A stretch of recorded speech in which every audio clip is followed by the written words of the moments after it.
வணக்கம் மாணவர்களே, இப்போ இந்த வீடியோவில் 11th குவார்ட்டர்லி எக்ஸாமுக்கான இங்கிலீஷ் கொஸ்டின் தான் பார்த்துட்ருக்கோம். இது இப்போ 2025 குவார்ட்டர்லி எக்ஸாமுக்கான கொஸ்டின், ஒரு மாடல் கொஸ்டின். இதே கொஸ்டின் கூட உங்களுக்கு கேட்கலாம். ஸோ இந்த கொஸ்டினை நீங்கள் ஒமிட் பண்ணிடாதீங்க. இதுக்கெல்லாம் ஆன்சர் படித்து வச்சுக்கோங்க. கண்டிப்பாக இதிலேருந்து ஒரு 80% வரும். ஏன்னா இது மாடல் கொஸ்டின் பார்த்திங்களா, எல்லா டிஸ்ட்ரிக்டும் நடக்கும்போது எந்த டிஸ்ட்ரிக்ட்டுக்கு வேணால் இந்த கொஸ்டின்ஸ் வரலாம். ஸோ நீங்கள் இதில் இருக்க எல்லாத்துக்கும் ஆன்சர் பார்த்துக்கோங்க, ஃபேராக பார்த்துக்கோங்க. லெட்டர் ரைட்டிங், அப்புறம் நமக்கு அட்வர்டைஸ்மெண்ட்லாம் கேட்பாங்க பார்த்திங்களா, அதெல்லாமே வரலாம். அடுத்து போயம்ஸ் கொஸ்டின்ஸ்லாம் இருக்கும் பார்த்திங்களா, அந்த 2 மார்க் கொஸ்டின்ஸு, கிராமர்லாம் எப்படி கேட்டிருக்காங்க பார்த்துக்கோங்க.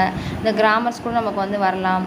அடுத்து பார்த்திங்கன்னா பார்ட் 2ல் பார்த்திங்கன்னா நம்ம என்ன கொடுத்துருக்காங்க, நமக்கு ஃபிகர் ஆஃப் இந்த போயம் கொஸ்டின் கொடுத்து நமக்கு கொஸ்டின்ஸ் கேட்பாங்களா, அந்த இது நமக்கு இதில் 4 கொஸ்டின் மட்டும் எது சொல்லியிருக்காங்க. நமக்கு 6 கொஸ்டின் கொடுப்பாங்க அந்த போயம் கொஸ்டினில் கொடுத்து நமக்கு அதில் 4 மட்டும் தான் எது சொல்லுவாங்க. ஸோ நமக்கு ஈஸி தான். நீங்கள் இந்த 6 கொஸ்டினுமே பார்த்துக்கோங்க. கண்டிப்பாக இதுலேருந்து 4 கொஸ்டின்ஸ் வந்துடலாம்.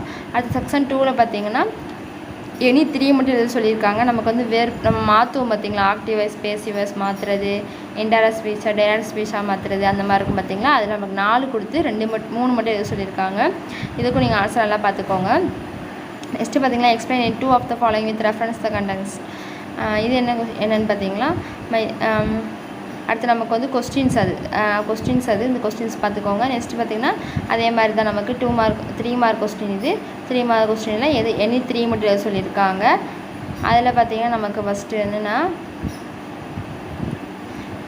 ஒரு சாட் கொடுத்துருக்காங்களா, அதுலேருந்து கொஸ்டின்ஸ் கேட்டிருக்காங்க. அதுக்கடுத்து ஒரு ப்ராவர்ஸ் அதை ஃபினிஷ் பண்ண சொல்லியிருக்காங்க, ஆல் இஸ் வெல். அதுக்கடுத்து என்ன வரும், அந்த மாதிரி கேட்டிருக்காங்க. அந்த ப்ராவர்ஸ் நல்லா பார்த்துக்கோங்க.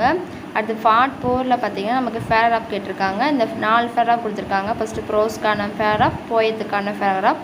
நீங்கள் இந்த 4 ஃபேராப்பையும் படிச்சுக்கோங்க. கண்டிப்பாக இதுலேருந்து உங்களுக்கு ஃபேராப் வந்துடும். ஸோ நீங்கள் இதை படித்தாலே நீங்கள் ஃபேராப் வேறு படிக்க தேவை கிடையாது. அதுக்கடுத்து நமக்கு சம்மர் ரைட்டிங் இருக்கும், அது நல்லா படிச்சுக்கோங்க. அடுத்து நமக்கு என்ன லெட்டர் கொடுத்துருக்காங்கன்னா ஸ்போர்ட்ஸ் கம்பெனிக்கு நம்ம எழுதுகிற மாதிரி. அதுக்கடுத்து அடுத்து என்ன நீட் எக்ஸாமுக்கில் நம்ம ஃப்ரெண்டு எழுதி பாஸ் ஆகிற அவங்கள நம்ம கங்க்ராட்ஸ் பண்ணுற மாதிரி கேட்டிருக்காங்க. அடுத்து எரர் ஸ்பாட்டு. நெக்ஸ்ட்டு நமக்கு ஃபில்லிங் த பிளாங்க்ஸ் மாதிரி கொடுத்துருக்காங்க.